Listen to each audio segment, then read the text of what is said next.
Today's video is going to be a map guide on Arakko. This one is long overdue, but I always like to make sure I really understand and know a map before I make a map guide on it. And now, this being one of my favorite maps to play, especially as Rocket, I feel confident in being able to tell you like the best places to set up and where everything is. But first, I'm going to show you how I do rollouts here as Rocket at the very beginning and how I do my pre-setup because of the fact that I see a lot of people play Rocket where they just dash in the air to get to the point faster. But your wall dashes send you 20 meters versus your dashes in the air, which are only like 7 or 8. So you always want to be using wall dashes and wall crawls because of the fact that even crawling on the wall moves you faster. So don't sleep on that. So immediately, I'm just going to do this. It gets me there pretty quick. Crawl on the wall. Stay strong. And because I have the Penny team up as Rocket, I do something different here where I preset up my mines in the spot to help alert me if there's someone coming behind me or even possibly get a kill. So I'll go over here and I'll dash across. And I set my res station down. And that will start spawning mines. But even if you break the res station and set it up somewhere else, the mines stay behind. This is really useful because once I set myself up in this other spot, I will have those mines there in case someone uses the teleporter and gets behind me. So immediately, once again, on defense here, I always like to position myself as far away as possible, but I want to make it very difficult for the enemy to reach me when I'm playing support. I want them to use resources to try and get to me, and when they do, I want to put them in such a bad position that my team can easily turn on them. So I like to set up here, but when I set up here, it means I can't see down this alley here. It means that I can see in these little cubbies, and I try to tell my team that. At the very start here, the tanks usually want to hold up pretty close because of the fact that you can hold this convoy down pretty decently in this spot. And then when you start to get overpressured, you want to back up to this corner. But if you have good tanks, you have good pressure, you might be able to hold it up here for quite a while. The other thing is on offense here or on defense here, you might be able to get a cheeky pick by hiding in this room over here, but be careful because they can hear your footsteps. So walk around, maybe stand still, and then like wait for everyone else to push up to the convoy first. And then go to someone in the back line and work back to front the way that I usually do on Psylocke because they don't turn around very quickly. You might be able to get a very cheeky first pick that way, but once again, because of the fact that you are so close to their spawn, you don't want to risk dying. So it's great to get a surprise kill and buy your team like an extra 10, 20 seconds, but because of the fact that you're so close to the spawn, any death here on the defensive team hurts way worse than it does on the offensive team. So I like to do this cheeky trick, but it usually only works the one time. And I kind of prefer using this side over this side because even when you walk up on this side, they can still see you from the doors if you try to go through here, and there's not really a great place to be. Plus, if you start down here and use this jump pad to get up on the right, they're still going to hear that as well. So the right side is not my favorite. However, if you are playing like a Hela and you want to get a different angle, this is really good because of the fact that there's a health pack here. You can still retreat to your team and there's lots of cover in case you need to get away. But you can get a great angle over here. So that way, if your tanks are pushing here, your other DPS is pushing here, and you're attacking from this side, you might be able to get a great angle on where they're trying to retreat to. So don't sleep on this spot if you're playing a hit scan character for sure. But also, this is normally where Penny likes to set up her nests. I know this because that's what Brandon does consistently. And the best way to get that from the offensive team is to go over here and try and shoot them.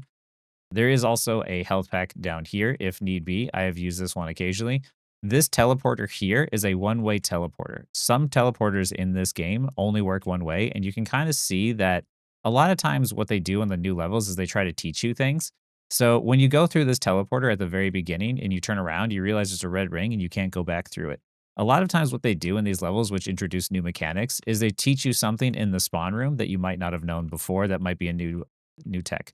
So this teleporter, like I said, it takes you all the way up over here and out into here. And this is the reason why I set my mines up right in this location, because now that I am up here and I am healing, once someone pops through this teleporter, I hear the explosion and I know someone's coming to flank me.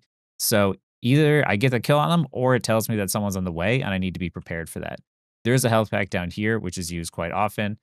This jump pad sends you right up here. And sometimes when I need to move my res station, put it into a different spot, I can put it right here in the corner. It's pretty decent here. I haven't had anyone destroy it yet. But anytime with res stations, what you really want to do is you want to put it someplace where if it reses someone, it's on a retreating path. Because sometimes you want to throw your res station where it's well hidden, but let's say you throw your res station in here, right? And then your team gets absolutely wiped. And the person who got res back here was Moon Knight. Now he's probably just going to die, most likely. They're just going to turn on him. Maybe he uses it as like a good way to die and then flank the enemy team when they're not paying attention. But 9 times out of 10, they turn on him and he dies twice and you just get staggered for longer. So that's the reason why I like to put it here, because now if someone does die up here and we just completely lose the fight, they can use this teleporter, which then takes them over here and it just retreats them even faster. The other thing, yeah, that teleporter takes you here, and same now for this teleporter, another one way, but this one takes you up here.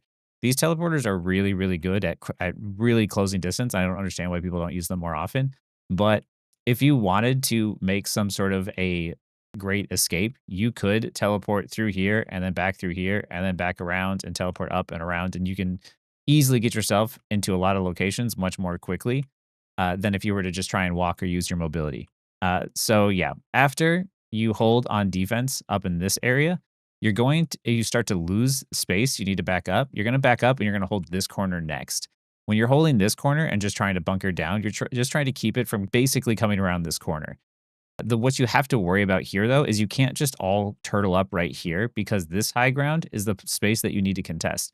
This area right here during the entire first point is highly contestable. You want to have usually a DPS, a tank, somebody up here to stop them from coming up here and trying to flank on you, because if you are on offense, the odds are you're going to try and take this route and get an angle on the people over here holding this corner, so that way you get 1 or 2 picks here and that immediately allows the team to push forward, right?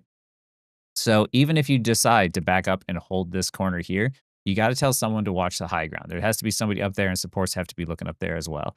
As you hold this corners, if I'm playing support and I'm playing rocket, odds are I'm probably backed up over to here.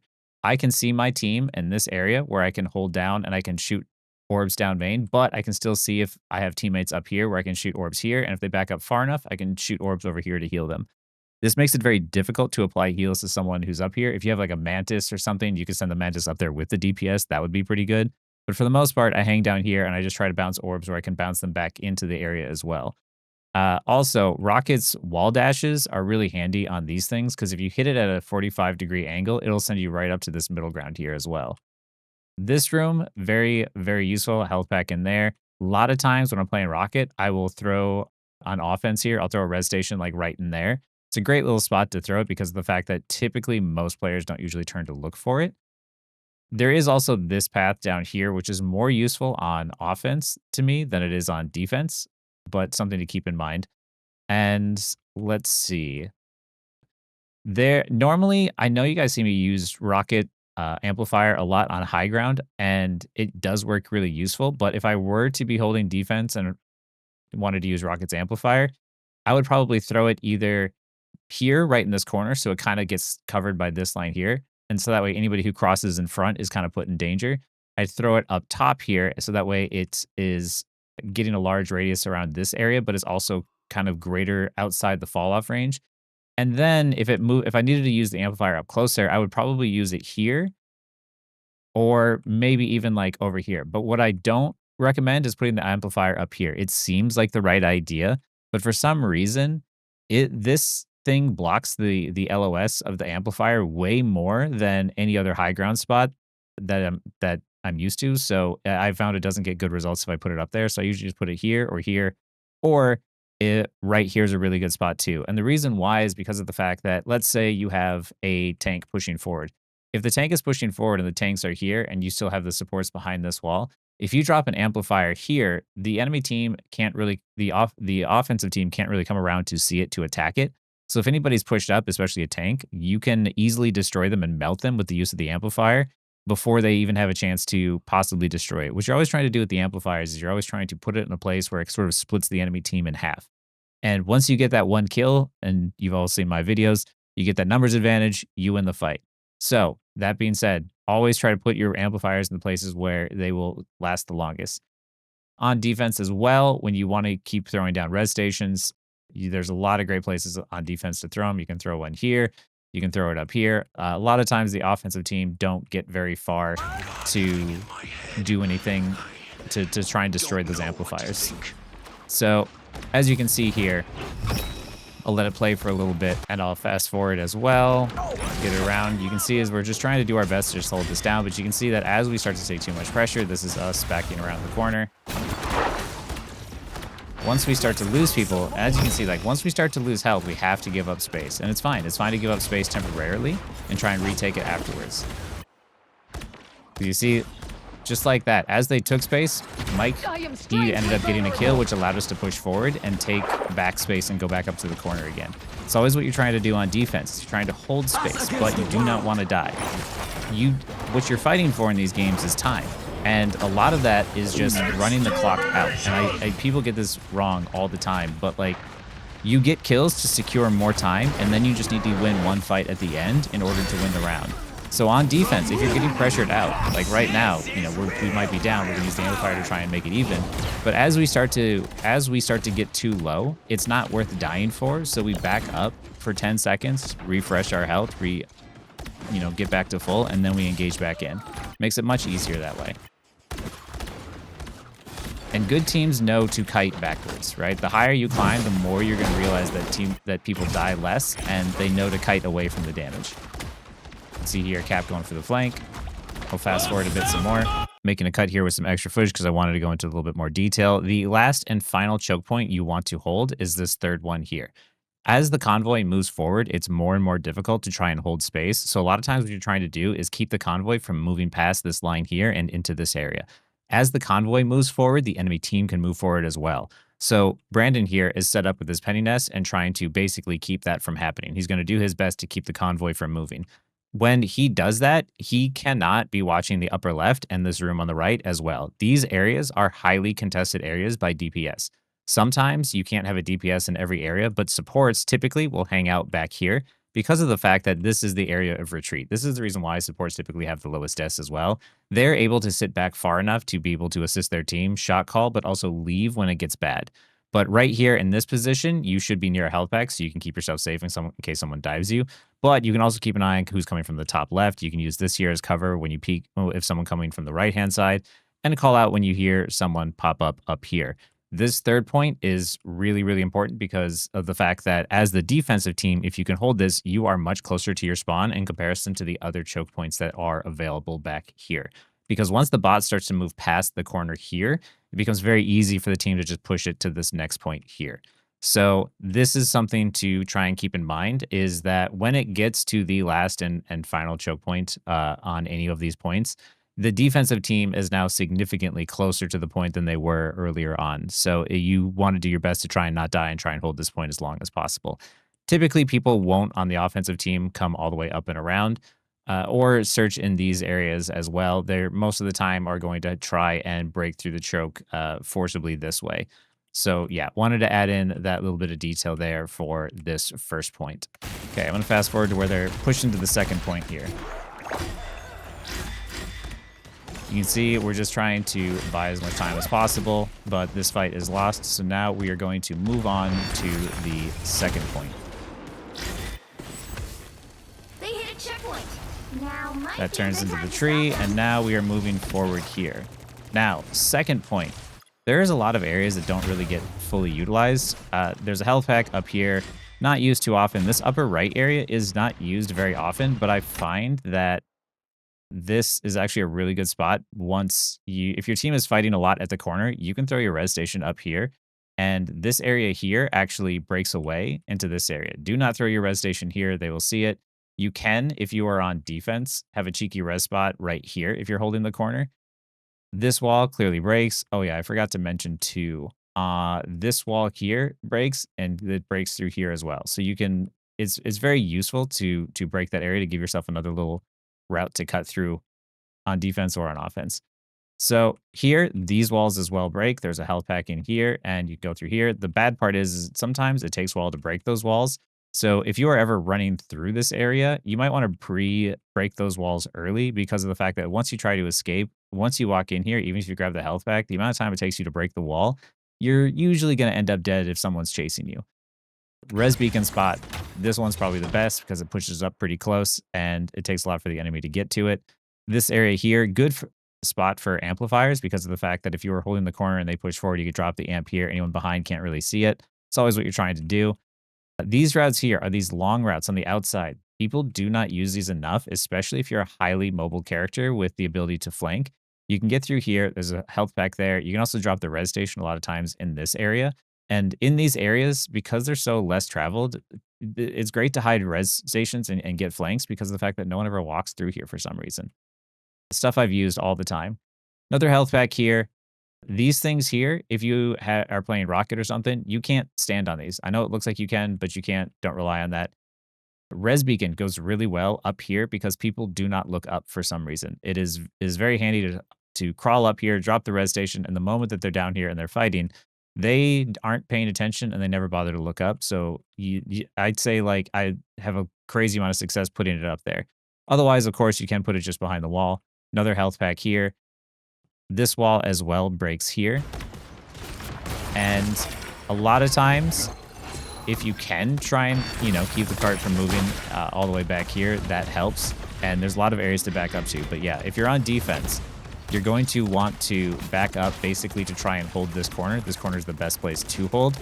On offense, they're going to be trying to contest this area up here. So you always want to have to try and split your team's attention.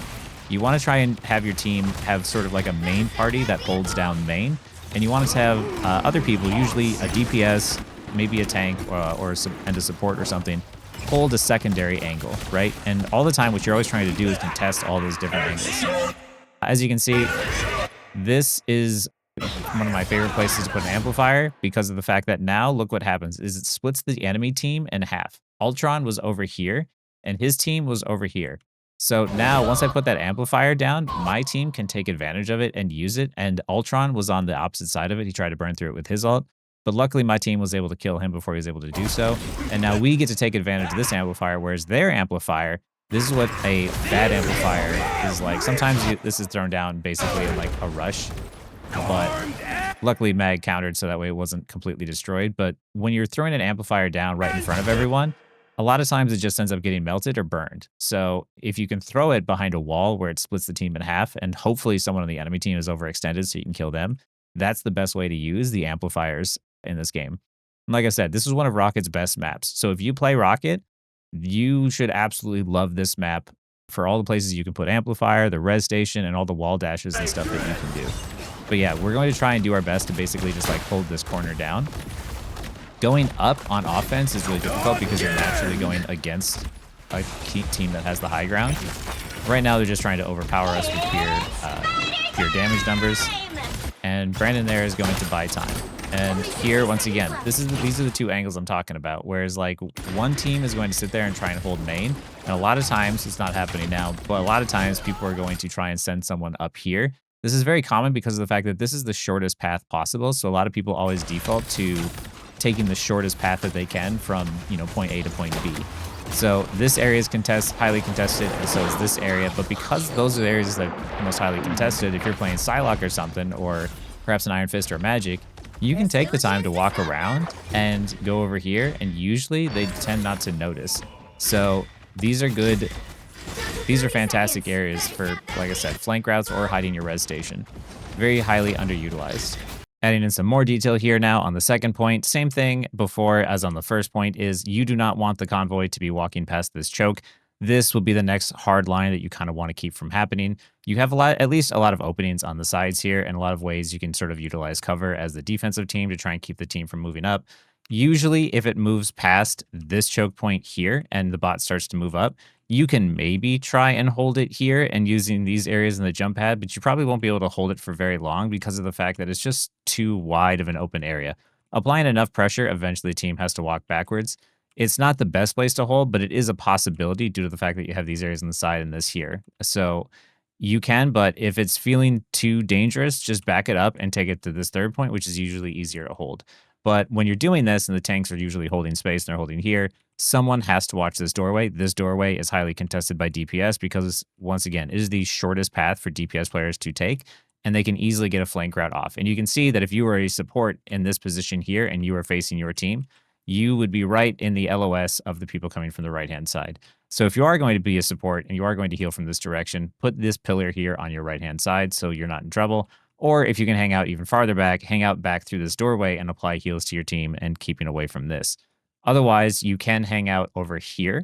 You can heal your team from this way, but I will say that if the enemy team is pushing up, they can easily collapse on you as a support. So as a support, your options aren't super great. So this is the reason why, like, you want to have a DPS or a tank contest this area and contest this space so they can get an off angle here. And once again, this wall here breaks. So you can have a decent off angle here as the defensive team to try and apply pressure. And you want to have your anchor tank be here holding the convoy down as best as possible. This way, once you can control these two areas, it makes it very easy to sort of play up in this space and play in this area and defend it. Because yeah, the moment the bot walks past these choke points, makes it it makes it much easier for the offensive team to be able to cap it completely. So anchor point, contest the off angles, and yeah, this defensive point once again, just like the last choke point on the first point, this one is very crucial to try and hold because of the fact that your spawn is so much closer as the defensive team. So you want to prioritize staying alive because you can get back so much faster than the earlier points. And we are going to move on here basically to the third point. You can see we're going to do our best to try and run the clock out because as you can see, it's 16 seconds here. We just need to win one fight in overtime for the round to end, right? Kills secure you maybe 20 to 30 seconds. And every time you kill and you stagger the enemy, it's another 20 or 30 seconds after that. But if both teams are in a stalemate with one another, the defensive team is technically winning because of the fact that there's no progress being made and the clock is running out. A lot of times when it comes to these different points on convoy, you usually need to win about 2 fights in order to actually secure the point. So on defense, your priority is to try and stay alive and run the clock out and get as few fights as possible. On offense, you want to try and take risks, and a lot of times you maybe get 4 chances. So all it takes really realistically is for you to just sort of win 2 fights in order to try and take a point in convoy. Now, the round ends after it gets to here. We're luckily able to defend it, but also go over the routes over here. On offense or on defense here, you usually are not going to be able to hold until maybe usually down here. So a lot of times you're going to be backing up all the way because most of the time when your team gets wiped, you get wiped defending it. But if you can and you can try and hold this corner, it is definitely not a bad idea to try and hold them here as long as you can. There is a health pack here. And of course, everyone knows about the health pack that was in there.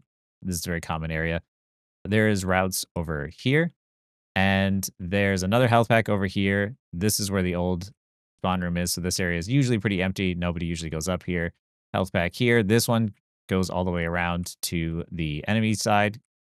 This is because of this area on the high ground here gives you high ground and it gives you a whole lot of flank routes. You always want to have people sort of defending this. And like I said, like you usually want to send multiple people to an off angle to defend it because of the fact that 1v1s are coin flippy and I like to have 2 people in each area. But here, there's another teleporter. It works 2 ways though, and it sends you back behind the enemy team as like a flank. So get very creative with that. A lot of people, I think, underutilize these teleporters, and I don't understand why you wouldn't want to perhaps like, Star-Lord ult or something and then go through the teleporter and then immediately be behind them and sort of catch them off guard. Because if it also gets dicey, you can also always go right back through the teleporter as well. Now, on defense, you usually have, like I said, there's 2 teams. There's going to be like a main team. There's going to be like a secondary one. The secondary one is going to try and hold a high ground. Hit scans, a lot of times, are going to come up here and try and contest this area. And me as a support, I am always going to be hanging as far back as possible. So if I'm on the defensive side, I am going to basically be all the way back here. And the reason why is because of the fact that if I'm playing Rocket, I can shoot orbs down and I can shoot orbs up. And that way I can see both of my teammates and get an eyes on everything. But I also have great eyes on like what's happening in terms of like if there's somebody coming through this flank route or if there's somebody coming through this route here, but also if there's somebody through the teleporter. And with all of the different flat walls, long flat walls here, it's very easy for Rocket to maneuver around. There is also this area in here with another health pack. A lot of great places to hide your res station. I frequently like to choose to hide mine in here whenever my team is fighting down below. This is really, this area you really want to make sure is heavily contested by your main team. And these walls here also break. A lot of times I have been cheeky enough to basically shoot a hole just big enough for Rocket to fit through when we're holding up close. And I'll throw my res station down in here and then I'll just crawl back through. And when they respawn, they're usually someplace safe and they can like shoot a hole through the wall and get out. There is a route through here though from the offensive team. It does make it pretty easy to go through. But once again, sometimes these walls take a bit for people to break. I know Satellite doesn't break walls as well as she used to. This wall breaks as well. And this is where it takes you to the teleporter. But yeah, so this is the first real point you're going to contest is down here, and you want to try and hold it as long as possible.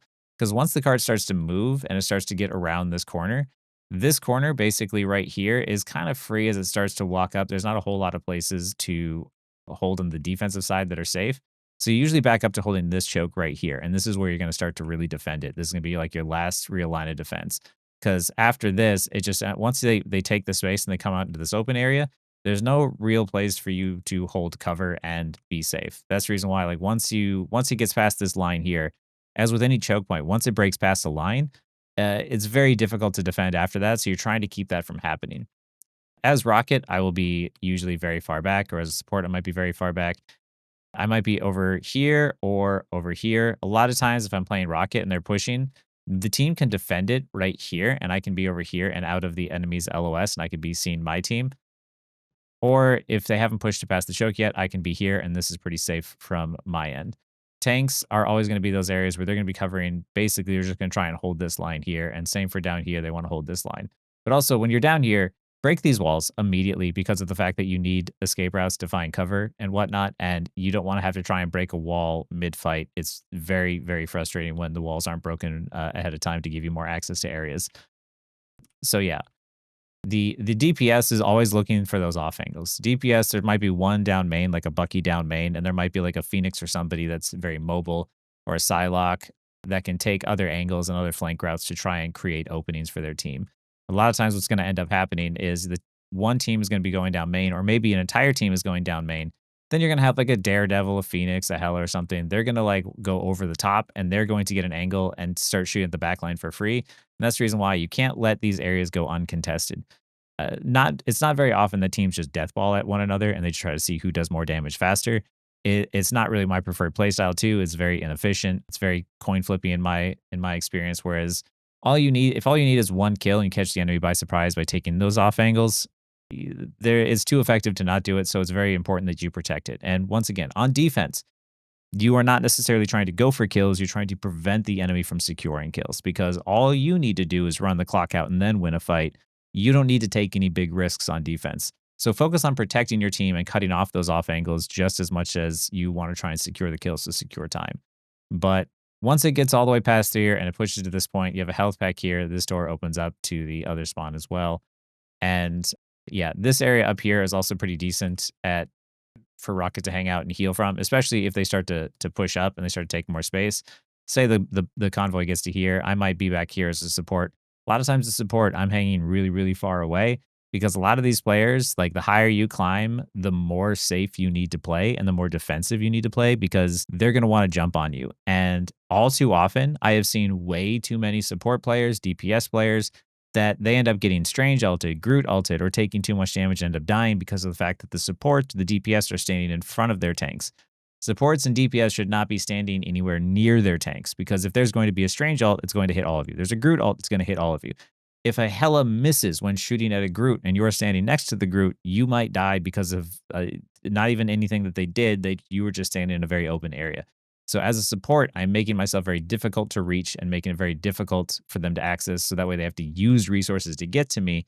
So that way they don't have any when my team can help defend me. But yeah, if they go all the way and push it to here, it's pretty much, if they push it past this point, it's pretty much GG for the offensive team. So I'll go over the offensive routes I like to take now and what I like to do real quick here, because I kind of went over it here already. So on offense, I always like to play super safe. I like to throw my res station down in there immediately. And I have learned to play a bit more safe and a bit more passive, because of the fact that you never know which routes they're going to take or what their team comp is. So I tend to play a bit more safe in these instances and just sort of wait. Especially as Rocket. Rocket is not one that can output a lot of damage at the same time as healing. So I am usually trying to build my ult and wait for something to happen first, and then try and make a play and then try to keep the staggers going. But you can see here how no one was contesting this angle up here, so it was basically free. And we just got to push the bot. One of the things I also like to do as a DPS is takes like 9 more seconds, but I tell my team to just sort of like hold space and sort of push slowly on front. As a DPS, as Psylocke, what I will do is I will walk up and I will cloak, and then I'll go across to this room here, and they'll hear the cloak and they'll think they're going to be engaged on, because they hear that and they think, oh, Psylocke's going to jump on us. But the moment that you don't show up, they kind of then tend to forget. So then I go down here. There's a health back in here, of course. I bounce up off of this pad and I come up here, and then from here on the defensive team, they're always looking straight ahead. Nobody is usually covering this route. And once again, if you get one kill and you get out, your team will take this first corner immediately. So even though it takes 9 seconds or so to sort of like take that extra route, as long as your team plays pretty safe, you will get a free pick and allow you to take this corner for free. Because once again, like they'll all be shooting, they'll be lined up for you perfectly here. Creates a very, very good opening for your team. So here, once again, once we start to push up and we start to take this corner, you can see the enemy team backing up. Now they're going to go and take the other corner there. And you can see here, Mike, once again, this is what I mean by having like one team main and another off-angle team doing something else. Our team is pushing down main and pushing the bot. And we have Mike up here. He took this upper route and started to attack the backline. Now he can attack the backline for free. And he gets to do so because of the fact that the enemy team wasn't contesting the space. This is why you want to contest space from DPS and not allow them to do these things, because this is what they're going to want to do. And it's a DPS's job to control those off angles. I see it all too often that everybody just groups down main and it takes one DPS to take an off angle and secure a pick, and that secures the win for them. So here, now he's playing aggressive because of the fact that, once again, when you let the DPS get through to the backline, this is what happens. And a lot of times too, the DPS are able to secure picks on the supports, or the front line's able to fall over because of the fact that people in this game take so much damage. A lot of times what ends up happening is that your team is taking so much damage that the moment that your supports even defend themselves from these flankers that's the time that someone else ends up dying. A lot of times people are always wondering, they always want their supports to do more damage or maybe help out more, contribute more. But the thing is, like, when a team takes so much damage consistently all the time, it's very difficult for supports to even defend themselves, because the moment that they do, from flankers like that, is the moment that the team ends up falling over anyway. So that's why the DPS should always contest those angles. If you want heals consistently and constantly, you need to duel the other DPS and keep them out from those angles. I'm going to fast forward here to this second point.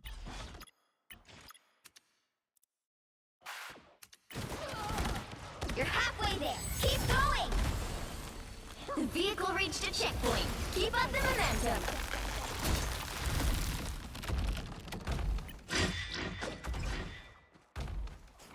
Okay, fast forward into the second point here. Once again, you have one person on the bot at all times, and you have the other team pushing up to try and take and control space. Now, ults are being used, and the bot is still moving, but this is one of those things that's a really good decision on the enemy team here. I have a very difficult time defending the point entirely myself, and all that needs to happen is Angela just needs to stop the cart from moving. The moment that this happens, and there's someone on the cart, Mike goes and peels her off of the cart. DPS are much better at getting these dive tanks off of the convoy to allow it to move than a support is. Supports can do decently at defending themselves, but usually not well enough to really force them off. So now you can see how Mike is really good here, where he comes back and he doesn't just ignore or forget about the Angela. He's moving forward, but he's always looking back for her as well. He knows what she wants to do, and he's not going to allow her to do that. Here, and you can see once again, just as before, where Mike took the off angle the first time around and took the high ground, he's doing it a second time. So we have a team shooting down main here, and we have another team up here on the off angle. Now we have Angela on the back line here, doing her best to try and stop, make a play, but ends up not working out. Here, this is what I was talking about with the amplifier. He put it way too far back here, though. This doesn't really get your team a whole lot of value. You really want to try and find a better place to put it where you can cut the team in half. Maybe even allow you to take space. Putting it here would have made more sense, but this is just too far away. It's only going to really benefit people who can kind of like hope really heavily and a lot, and we could just kite this back and wait for it to run out if it need be. But yeah, here you can see Brandon going for the off angle here on the backside, and this is where Bucky is contesting. This is what I mean. This is how DPS contest those off angles. By keeping Brandon out of there, it allows the defensive team to hold this spot, because what Brandon wants to do is he wants to get up here and set up his penny nest and set up a trap and a bomb that would allow someone to back up into it and blow up. That is what you want to stop from happening. Just by Bucky even not securing the kill on the penny, stop the penny from being able to push forward and do that very such thing. So that is how you work together as a team. And controlling those off angles is something everybody does. Supports can try to do it, and sometimes supports themselves can defend an off angle. Anybody can defend an off angle, or at the very least, supports can call it out. And I know that we end up capping this point, and we end up not having the third point to show, so I'll just pause it here and go through the rest. So once again, with these walls breaking down, you can control this off angle here, and this area up here is another off angle. There's a lot of areas to flank around, and it's why on the offensive team, you always want to have somebody trying to get an angle and get a pick, because it only takes one pick in order to win the fight. And you can see how everyone here is like facing down main. All it takes is one person to get one cheeky pick. Like, let's say you have a Hello or something. It takes a jump pad. She walks up here and she gets to the side, and you can see how easy it could be to maybe pick an Ultron or something off here. Or if you have another flanker to walk over back here, grab the kill the look for a res station if it happens to be up, or get a kill on the back line, and then reset back around by going into your team. This is what one of the things too that like I see on Magic's that I've learned on Magic was a lot of times I would dash into the enemy team to try and get a pick, and then I wouldn't have the ability to get out. But for instance, if you're playing Magic, you can walk all the way around here, especially when this wall is still up and you can get an off angle. And then you can attack the enemy backline, flank at them, and try to dash. And once you dash, if you connect, you end up getting a securing the kill on like a squishy or a support. But if you miss, you just dash right back into your team, and then you can go back around and take another off angle and try again afterwards when your cooldowns are back up. So after that point there, once you start to push up, usually this first corner is pretty free, and this is where it gets a little bit more difficult because of the fact that uh, contesting both the high ground and the low ground when you're so far away and you can't see each other as a team makes it very difficult to help. This is why as Rocket, same as if I'm on defense or if I'm on offense, I'm hanging so far back so where I can see up above and down below and shoot orbs at both, because of the fact that typically once you're separated up here, you're separated away from your team. Your team can't help you. A lot of times I see a lot of people go down main and only one person goes up top, and that person ends up not being able to get healed, so they end up getting popped. So I sit really far back and I provide heals until my team makes a play happen, and then I follow up on that. These off angles here are great to get up. And once again, if you're trying to get through and you're trying to break through the enemy backline, you can go up here and you get an off angle on the team here. You can poke and apply pressure. There's a lot of different areas in which you can go on offense here in order to try and secure an angle and secure a pick. It all depends on which, what type of hero you have and what you're playing and whatnot. But yeah, the offensive team as well, the offensive and defensive team, this choke is usually the hardest one to try and take, which is why you kind of want to really control that high ground and control those flank routes. And a really solid anchor tank to hold down the line here. And then once it gets, if you are able to push it up and you're able to break past this area here, you then can push up and usually get it to this corner here. And this is the part where, once again, it starts to get tough. If you're a DPS, your angles are up into this area. You're going to try and contest this area. If you're a non-mobile DPS, you're usually taking a route like this, like a Hela or something, because of the fact that there's a health pack in here you can use. But also, non-mobile DPS cannot take as many harsh off angles and flanks. So they have to try and take the routes where there's a shorter distance to a retreat path. If you're playing like a Psylocke, a highly mobile DPS, you can push up and you can dash to these areas over here, and you can take much more extreme off angles. You can even go through here and contest this space if there's a support in here, or get an angle on the back line here. And it's much easier to apply pressure in this stream while having that sort of mobility. Characters with mobility, even Star-Lord. Star-Lord can come up here and attack from this angle. You're always trying to find a way to get past that choke and apply that damage and apply that pressure that allows your team to walk forward. Because even if you don't secure a kill, sometimes just by taking an angle and applying pressure, just like we had to back up in that first point, you force the enemy team to back up as well. You do not need to secure a kill in order to push an enemy team back. You can simply take an off angle and apply damage in a much safer position, because what are they going to do once you're up here? If you're a tank and you're trying to anchor down, you're trying to hold the convoy at this point where you have to touch it in order for it to stop, and you see a Star-Lord get up here uncontested, he's able to shoot at the back of you for free, and you can't do anything about it other than try and poke. But if you're getting poked from two sides at once, you're eventually going to have to back up. So always be trying to take these off angles as the offensive team, especially with the highly mobile heroes. And if you are playing a Hela or something else, once again, you come down here, it's low ground. It's not quite usually as advantageous at times, but still just the same. If you come up here and you get sneaky and you grab one kill, you pick one kill as Hela in this spot right here and catch them by surprise, grab that one kill. Once they notice you and they try to turn on you, just back away and regroup with your team. It's now a 6v5. You have the advantage. Always try to be fighting for these off angles when you are in the offensive team. And on the defensive team, you are trying to hold those angles. Your tanks are not usually an off tank can try and help contest those off angles. But a lot of the times, what the tanks are trying to do is they're trying to hold the convoy down. They're trying to keep the convoy from moving. That's a lot of times what they're going to try and do. DPS, you want to try and control those off angles. You want to fight for those off angles. You want to keep them from entering. And even just doing damage is enough to tell a DPS that, hey, I know what you're doing. I'm not letting you through here, and I'm not forgetting about you. And supports, you want to be far enough away from those areas where you can see all of the different places. You can see where your tanks are. You can see the off angles. You can see your DPS. So that way you can see who needs help. Please stop deathballing and everybody walking down main. The amount of DPS players and support players and tank players who all go down main and then they just stay next to each other. And then it takes one enemy ultimate like a Moon Knight or a Groot or an Angela or something where they ult and they hit all of you at once. Keep your distance from one another and control those different areas of space. Control those off angles and let your tank be the one to anchor down main. And then once that tank gets low, he can cycle out with the other tank and so on and so forth. This has been the Arakko map guide. This is like I said, this is one of the best maps for Penny. It's one of the best maps for Rocket, especially with all of the long flat walls. There's so many different areas you can wall dash and set up res stations and amplifiers that if you do play Penny or Rocket, I highly, highly recommend you get a lot of practice on this map because it is definitely one of their best ones. It is also really fantastic for flankers as well because of all the different areas up and down that you can go. I love maps that have a lot of different vertical mobility. It's not just like one straight path down one flat area. There's a lot of areas up and down to go. And it makes it very interesting to have all of these different flank routes and all these different routes to contest.